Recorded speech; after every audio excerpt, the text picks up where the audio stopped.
aparência, a gente sendo bem atendido como povo. Não. Está muito longe daquilo que a gente desejaria viver. É verdade. Só que a gente tem que começar a diminuir isso. A gente precisa olhar para o nosso bairro. Como é que você olha para o seu bairro? Guarda essa resposta também. Eu quero que você fale com você mesmo. Como é que você olha para o seu bairro? Quando você vê o seu bairro. E como igreja, como é que nós olhamos para a abolição? Eu falei semana passada, e eu acho que eu fiquei pensando sobre isso.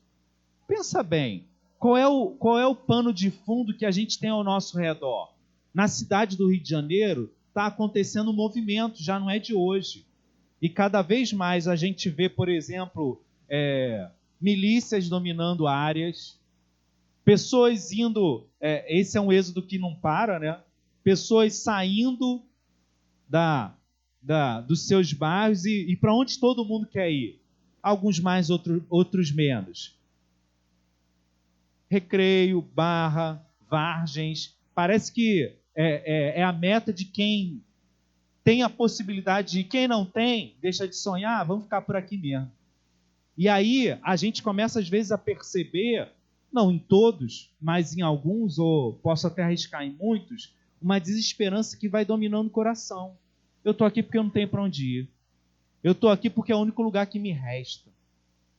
E esse olhar precisa ser repensado por nós. Como é que eu olho para o meu bairro? É o lugar onde Deus me colocou? Os meus vizinhos são as pessoas que Deus quer que eu alcance, que eu toque, que eu abençoe. Olha só como a maneira como eu olho para as coisas, para os lugares e para as pessoas vai determinar o meu coração. Vai determinar muito da minha vida. Se eu estou animado, se eu estou empolgado, se eu estou lutando, se eu estou fazendo diferença, ou se eu só estou deixando os dias passarem. Por isso que a pergunta anterior, como Deus enxerga, é importante para a gente. E a gente vai começar a responder, obviamente, lendo a Bíblia. Então, o primeiro texto, pode passar, Deus? Está lá em Romanos.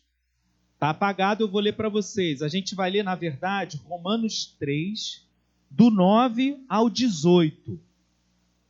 Eu quero que você, se possível, até feche seus olhos se você não consegue enxergar. Ou abra na sua Bíblia Romanos 3.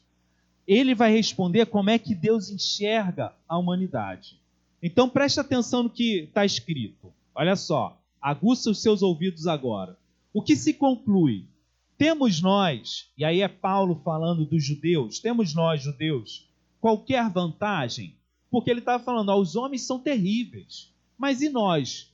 Nós somos muito bons porque nós seguimos a lei, nós temos a palavra de Deus, nós temos o templo, nós temos alguma vantagem? Tem certeza disso? Aí, antes de eu continuar a ler, você pode fazer uma projeção disso, uma adaptação.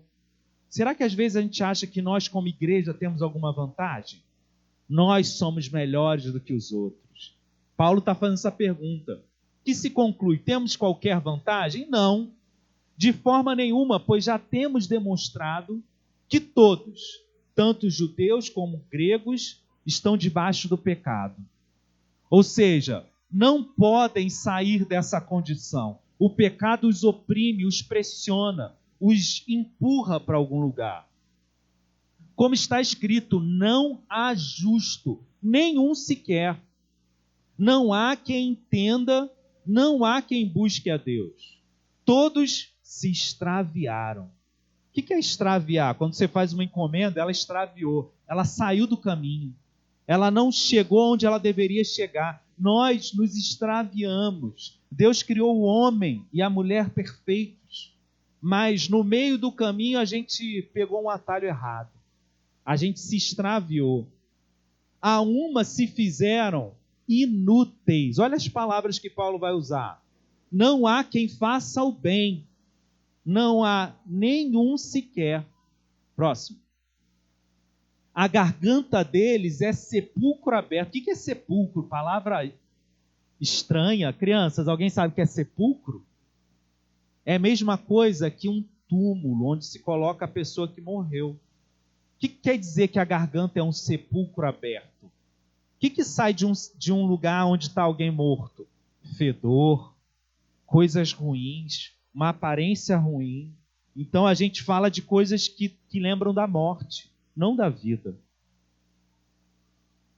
A garganta deles é sepulcro aberto, com a língua urda engano, veneno de víbora está nos seus lábios. A boca eles a têm cheia de maldição e de amargura. São os seus pés velozes para derramar sangue. Nos seus caminhos há destruição e miséria. Desconhecem o caminho da paz. Não há temor de Deus diante dos seus olhos. Que imagem bonita, né? Quando a gente vê o que a Bíblia fala da humanidade, que coisa linda. É ou não é? Não. Mas aí será que a gente pensa, não, esses aí são os outros. Esse aí não sou eu. Aí a gente tem que entender como é que a Bíblia vai direcionar isso. Quem são essas pessoas que a Bíblia descreve? É a humanidade toda, sim. Inclusive nós que estamos aqui na igreja que conhecemos a Cristo. O nosso impulso natural, por causa do pecado que ainda habita em nós, ainda que a gente conheça a Deus, o nosso impulso natural é egoísta, é maldoso. Já viu? Você começa a falar mal de alguém ou de alguma coisa, tem assunto para horas. Mas quando você pede para alguém elogiar alguém, para falar bem de alguma coisa, parece que o assunto morre. É difícil lembrar. Espera aí que eu vou fazer um esforço. Como a gente fica com raiva e frustrado facilmente quando a gente lida com outras pessoas. Quando a gente lida com as situações dessa vida, a gente não consegue se render à autoridade suprema de Deus sobre a nossa vida, lidando com as situações do jeito que elas são. A gente sempre acha que a nossa vida deveria ser diferente, que em algum momento Deus errou as coisas ou deixou passar. A gente não consegue deixar o controle. Pode passar, Davidson. Essa é a realidade de toda a humanidade. Romanos 3,10, que a gente leu, não há justo nenhum sequer, e Romanos 3,23, todos pecaram e estão afastados da presença gloriosa de Deus. A gente ouve tudo isso e fala assim, cara, já era. Pastor, mais um dia em que a gente vai ouvir coisas que não nos animam. Mas eu quero que você perceba que o Evangelho, como é que você define o Evangelho? Pensa rápido e responde para você mesmo. O que significa o Evangelho? O Evangelho é a boa notícia de Deus, de que Deus olhou para um mundo quebrado, destruído, manchado e marcado pelo pecado e falou, eu vou ter misericórdia desse povo. E envia seu Filho Jesus para morrer na cruz por nós. Só que essa boa notícia, ela não funciona sem uma má notícia. Jesus chega e fala assim, para os judeus, fala assim, olha, se vocês acreditarem em mim, vocês deixarão de ser escravos. Vocês serão realmente livres. Olha que mensagem poderosa. Sabe o que os judeus falam para Jesus? Nós nunca fomos escravos. Nós nunca fomos escravos de ninguém. Pô, mas e aquela história do Êxodo? Só para pensar na lógica, mas a boa notícia ela se torna vazia se você não entende a notícia real, que é ruim. Então a primeira má notícia que o Evangelho traz, que faz a gente enxergar, é que nós somos pecadores. Nossa vontade se corrompeu e não podemos mudar ou nos aproximar de Deus por nossa própria vontade. O homem se afastou e por causa do pecado, por mais que ele tente fazer coisas boas, por mais que ele tente seguir religiosamente um caminho, ele não consegue chegar até Deus. Ele está afastado de um abismo que ele não pode ultrapassar. Ele se afastou de Deus. Mas a boa notícia é que, embora o homem não possa ultrapassar esse abismo, Deus pode. E é Ele quem toma a iniciativa de chegar até mim e a você. E essa realidade serve para quem ainda não conhece a Deus e serve para mim que estou há anos na igreja. A realidade dessa notícia precisa me impactar todos os dias quando eu acordo, porque isso muda tudo. Reconhecer que todos os dias eu ainda preciso dar mais um passo e depender da ação soberana e bondosa de Deus sobre a minha vida é a grande revolução. Entender que eu ainda não cheguei lá e que eu ainda preciso que Jesus me mude é a grande mudança. É o que me faz, a mim e a você, cristão. O próprio Deus tomou essa iniciativa de vir até nós e nos perdoar. E o grande detalhe, mesmo sem a gente merecer, você jamais vai merecer isso. Você pode ser o melhor que você consegue. Ainda assim, os seus pecados vão afrontar Deus e você não vai merecer o suficiente, porque os erros sempre vão ser maiores do que os acertos. A única coisa que muda isso é se entregar a Deus e Ele começar a te mudar. E aí você já não tem mérito. Já não é algo que você fez ou vai fazer, é o que Deus faz na sua vida. Então a salvação não é sobre o que eu consigo fazer, mas sobre o que Deus fez na minha vida. Não é sobre mim, mas é sobre Deus. Pode passar, Deus. E isso a gente vai chamar de graça. Graça, a definição, e eu quero que você grave isso, é favor. É um favor que alguém te faz e que você não merece. Deus fez um favor a você, sem você merecer e sem você ter força para pedir. Através da morte e ressurreição de Jesus na cruz, Deus oferece o perdão e a salvação, rendendo a nossa vida a Ele. E aí eu quero que você entenda essa jogada. Toda essa notícia, eu imagino, eu estou falando para pessoas que estão cansadas de ouvir isso. Pessoas que ouviram isso já há muitos anos. Mas não é só sobre conhecer essas coisas. É sobre ouvir essas coisas e deixar que elas se tornem realidade para mim. O que é a graça? O que é o perdão de Deus? Percebe? Passa para o próximo, por favor, o Davidson. O pecado e a graça vão ser sempre opostos. O pecado ele não vai levar a gente na direção oposta da vontade de Deus. A gente vai sempre, naturalmente, pela nossa vontade natural, rejeitar o que Deus quer. Quantas vezes você brigou com Deus? Pensa na sua vida. Quantas vezes você brigou com Deus porque algo estava acontecendo na sua vida e você fala, não é isso. Deus, muda isso. E você continua brigando. Aí passa um dia, uma semana, um mês, você fala assim, poxa, ainda bem que aconteceu aquilo. Porque isso levou a isso, que levou aquilo, e eu estou onde eu estou. A gente não conhece o nosso futuro, a gente não tem todas as cartas na mão, mas Deus tem. O pecado sempre vai querer que você fique no controle das coisas. Ele nos leva a escolher viver independente de Deus, assumindo a posição oposta à sua vontade. A gente faz isso o tempo todo. Deus quer uma coisa, a gente quer outra. E a nossa tendência é brigar com Deus. A graça fala assim, não, fica tranquilo. Deixa que eu vou cuidar das coisas. Deixa que eu vou conduzir a sua vida. Deixa que eu vou mudar. Um passo depois do outro e a gente se impacienta. A gente quer mudança radical, mudança para ontem, mudança hoje. Mas a gente, mesmo se olhar com sinceridade no fundo do nosso coração, a gente sabe que a gente não dá conta de mudanças radicais. Eu estava lendo um livro ontem sobre hábitos.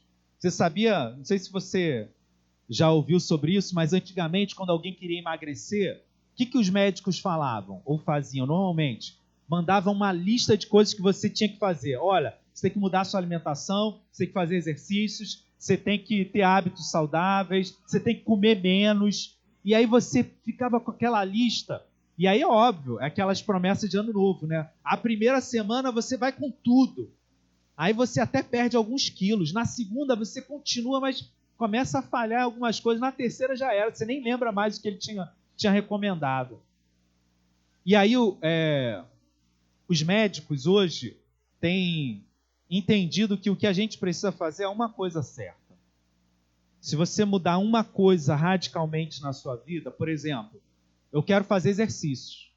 Você vai começar a fazer exercícios, isso vai te levar a ter mais energia, e aí você naturalmente vai começar a se preocupar com a tua alimentação, você vai querer comer de maneira adequada, dormir mais cedo, dormir mais, e aí essas coisas vão mudando gradativamente, quando você olha, gente, o peso sumiu, estou mais feliz.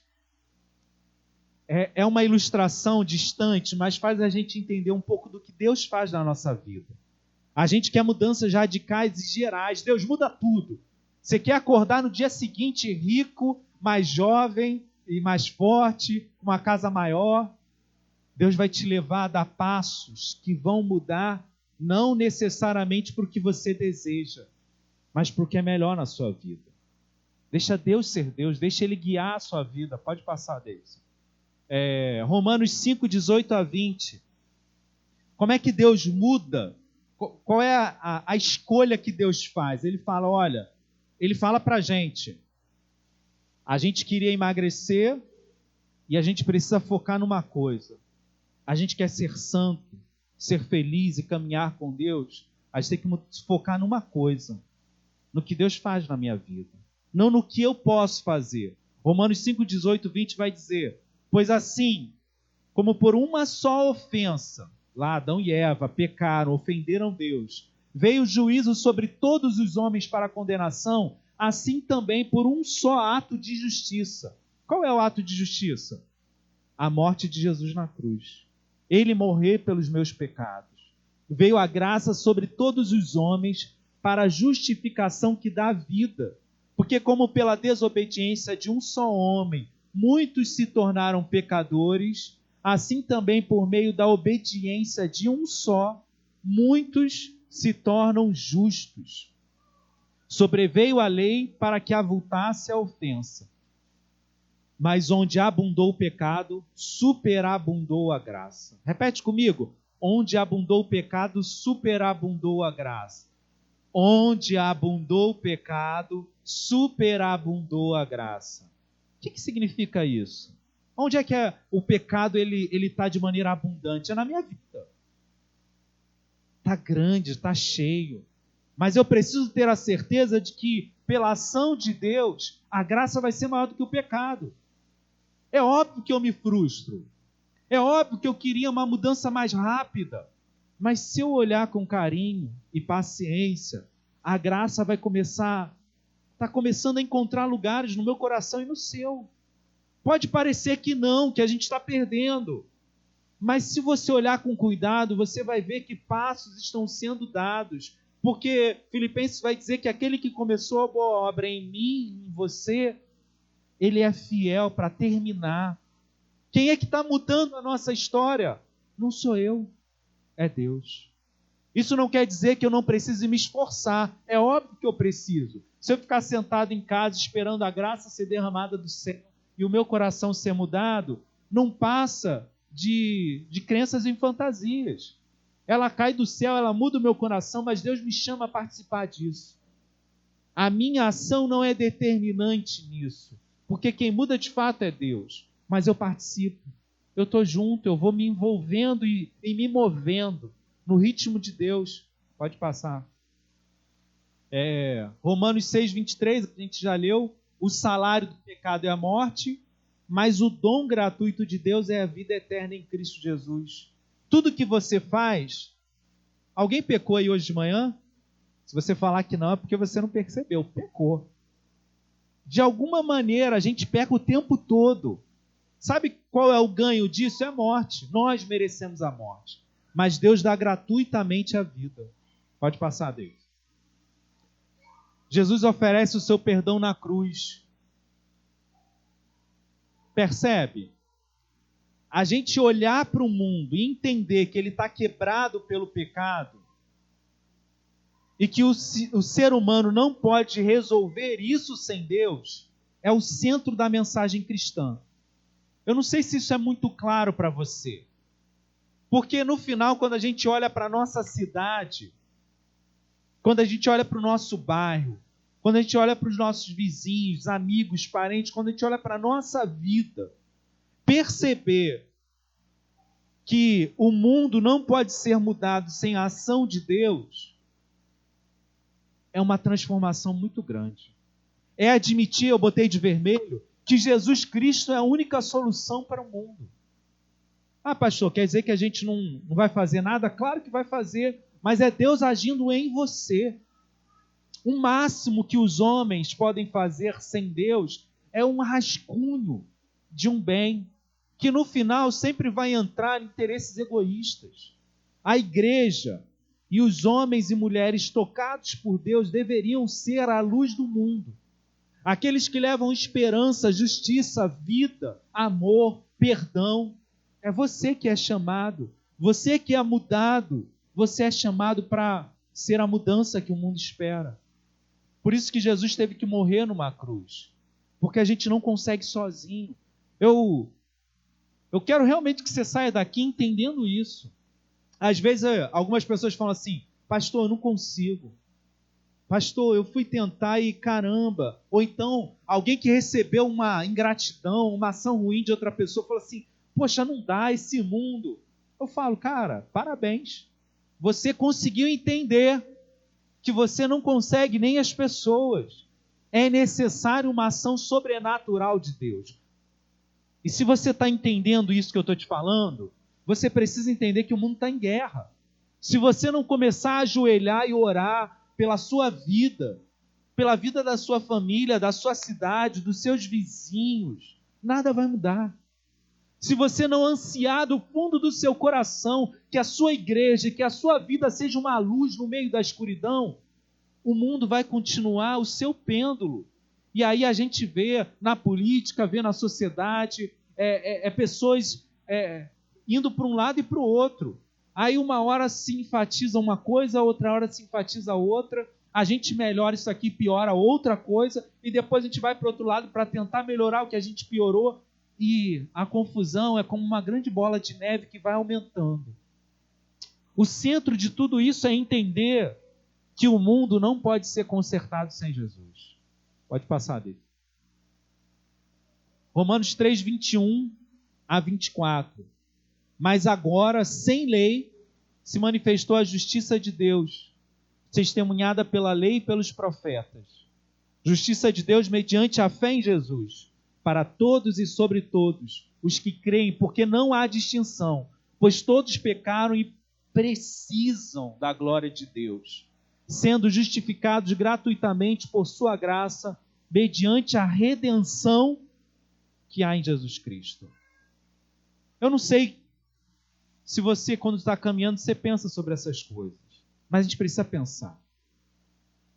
A justiça, ela é expressa através da redenção. A gente pode melhorar a vida das pessoas. Eu já me frustrei muito, irmão. Às vezes a gente já experimentou algumas coisas semelhantes a essa aqui na igreja. A pessoa vem, você está ávido para ajudar. Olha, a gente vai bancar a cesta básica, a gente vai ajudar, sei lá, com a escola das crianças, com isso, com aquilo. A pessoa vai saindo pela tangente. Poxa, mas como ela não quer ajuda? Como ela não quer mudar de vida? Lembra do início? Todos estão debaixo do pecado. O pecado oprime, modifica, deturpa a nossa maneira de enxergar, de pensar, de agir, de entender o que é bem, de fazer o bem. A não ser que Deus haja, a justificação é gratuita, mas é mediante a redenção. É através da redenção de Jesus. Eu preciso entender isso. E aí eu começo a olhar para a cidade com os olhos de Deus. Eu começo a olhar para a minha vida e para o meu bairro com esse olhar diferenciado. E isso muda tudo. Não só a maneira como a gente entende o mundo. Não só a maneira como eu olho e vejo as coisas acontecendo, o mecanismo. Mas como a gente olha para a gente mesmo. Como eu entendo as minhas ações e reações, principalmente a maneira como a gente reage ao mundo quebrado. Porque quando eu penso no mundo, eu penso como você em toda a desesperança. A gente, por exemplo, vai falar de política, não importa qual o seu partido, parece que as coisas só vão piorando. Parece que as coisas vão se deteriorando e você fala assim, cara, esse cara aqui é ruim, como é que esse aqui conseguiu ser pior? Pô, eu não queria votar naquele porque aquele é ruim, esse aqui está sendo pior ainda. E só vai indo. Parece que as coisas vão cada vez pior. É roubo, é engano, é injustiça, é maldade. Aí você olha para a política, é fácil de você subir no pedestal e julgar todo mundo. É só você olhar para as pessoas. As ações e reações são semelhantes. Injustiça, medo, angústia, terror. Pode passar, Deus. Olhando para a cidade como uma comunidade, o nosso bairro, nossos vizinhos, como que a gente deve olhar para eles então depois de entender essas coisas? Aquele vizinho que implica com você, eu tinha um vizinho quando morava com a minha mãe que jogava lixo pelo quintal, daí para baixo. Imagina como as coisas vão ficando cada vez pior e você olha assim, a pessoa não vai te oferecer bem nenhum. O que você vai pensar a respeito dela? Como é que você vai reagir a isso? Como é que você vai olhar com olhos de amor e misericórdia, acolhimento, proteção, esperança? É entender que a gente tem um papel a desempenhar na vida da cidade. Olhar para a igreja e entender que a igreja precisa ser uma referência. As pessoas têm que olhar para a sua vida e falar, caramba, eu fiz o mal para essa pessoa, como que ela continua a fazer o bem para mim? Como é que ela me perdoou depois do que eu falei, do que eu fiz? Como é que ela continua me tratando com carinho? O problema, irmão, sabe qual é? Você, como eu, por causa do pecado, a gente deixa toda essa referência de lado e deixa os sentimentos serem o carro-chefe. Então a gente quer revidar na mesma moeda, a gente quer pena de morte, a gente quer que todo mundo vá para o paredão, a gente quer se vingar, a gente quer ver o sangue jorrar.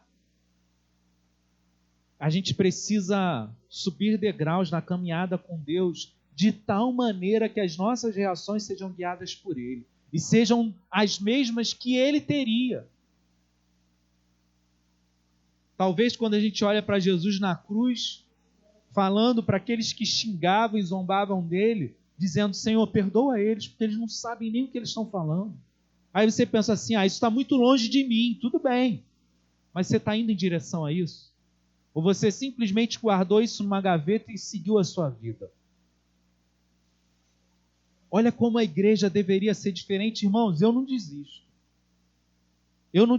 Eu ainda acho, entendo, acredito numa igreja que vai ser a mudança do mundo.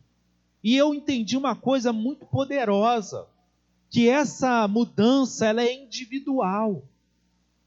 Ela não acontece com multidões indo para a rua, enchendo templos aos milhões, porque na grande multidão, as ações erradas, as mazelas da nossa vida, as culpas, as falhas vão se perdendo e vão ficando quietas.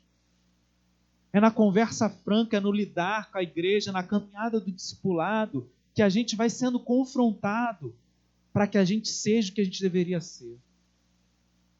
Para que a gente viva. E eu olho para a igreja, irmãos, eu imagino a revolução que pode acontecer. Eu posso reunir 300, 1.000, 2.000, 5.000 pessoas e dar um sermão que vai impactar o coração delas. Elas vão chorar e vão sair dali para viver a vida delas como sempre viveram. Sem mudar nada, ou mudando 1 ou 2 semanas e voltando ao normal. Mas você mesmo, convivendo com seu vizinho, com seu parente, com seu amigo, todos os dias, dando conselhos, orando pela vida dele, fazendo a diferença, causa uma mudança que é para sempre, que é eterna. E se cada um de nós deixasse o nosso coração de novo se ansiar essas coisas, sonhar essas coisas, Deus iria agir através de nós. Não é o que eu posso fazer, não é o que eu quero fazer, é sobre Deus. O que Jesus quer fazer na minha vida. Pode passar, Deus. Então podemos ser a comunidade que cura, em vez de ser a comunidade que fere. Sempre me cantou essas 2 palavras. A igreja como comunidade que cura. Que é uma bênção para o mundo, exercendo o seu sacerdócio. O que você faz para abençoar as pessoas? Quais são os seus dons que Deus entregou a você e que muda e que toca, que faz a diferença no dia das pessoas? Só assim a gente não vai cair no erro de viver apenas para nós. É quando nos tornamos uma comunidade de esperança. Pode passar, Deus. E aí eu fiquei pensando sobre isso Eu sei que não é fácil virar a chave, mas é uma caminhada. É uma caminhada e que começa com desejo. Em meio ao grande caos que é a vida, a gente precisa lembrar que nossa vida em Deus é o grito de revolução e esperança para um mundo sem esperança. Talvez você se diminua, mas eu quero que você lembre que a sua vida talvez seja a única esperança que as pessoas vão ver de verdade. A sua vida talvez seja uma das poucas esperanças que as pessoas ao seu redor vão ver. Talvez não seja o que você queria mostrar, mas Deus está agindo através de você. E nós somos um grito de revolução. Pode passar, Gabi. Pode parecer pouco, mas eu quero que você lembre que cada perdão que eu dou a alguém, cada ato de amor, cada abraço, cada conversa que eu olho nos olhos, cada palavra amiga, cada dia que eu faço diferente para outra pessoa, Deus se mostra vivo e real nesse mundo. Para encerrar, pode passar. Eu achei muito legal a gente repensar Jeremias 29, de 11 a 14. É um texto que a gente já conhece, que fala que eu é que sei que pensamentos tenho a vosso respeito, pensamentos de paz, para dar a vocês o fim que eu imaginei, não o fim que vocês pensam. E se você tem alguma dúvida sobre a sua vida, jogue ela fora. Deixe que a sua vida seja o que Deus pensa que ela é, porque é isso que é o real. Ele quer te tornar aquilo que Ele deseja. E Ele vai falar, vocês vão me buscar e vão me achar. Quando me buscar de todo o coração. Ele diz, serei achado de vós. Olha que lindo, serei achado de vós. Pode passar para a próxima? Pensando nessas coisas, essa última segunda-feira eu achei tão interessante que eu tenho que compartilhar com a igreja. Vocês sabem que a violência tem crescido, eu tenho falado algumas coisas que têm acontecido até na minha rua, a violência cada vez pior, e na última segunda a semana retoma, e aí começa tudo de novo, crianças na escola, trabalho, corre daqui, corre de lá, e já cedo, a gente acorda às 5h30 da manhã, a gente já estava ouvindo tiroteio. Imagina, que lindo, né? Segunda-feira, tiroteio já correndo solto. E aí já no meu coração veio tudo aquilo que vem no nosso coração. Caramba, mais um dia, eu cansado. Poxa, parece que o caos está ganhando. Parece que a desesperança grita mais alto sempre.